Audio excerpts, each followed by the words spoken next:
ಕನ್ನಡಕ್ಕಾಗಿ ಜನನ, ಕನ್ನಡಕ್ಕಾಗಿ ಮರಣ, ಕನ್ನಡತನಕ್ಕೆ ನಮ್ಮ ಉಸಿರೇ ಚಿರಋಣಿ.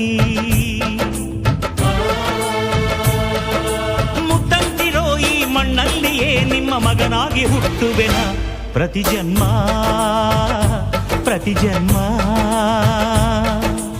ಕನ್ನಡಕ್ಕಾಗಿ ಜನನ, ಕನ್ನಡಕ್ಕಾಗಿ ಮರಣ, ಕನ್ನಡತನಕ್ಕೆ ನಮ್ಮ ಉಸಿರೇ ಚಿರಋಣಿ.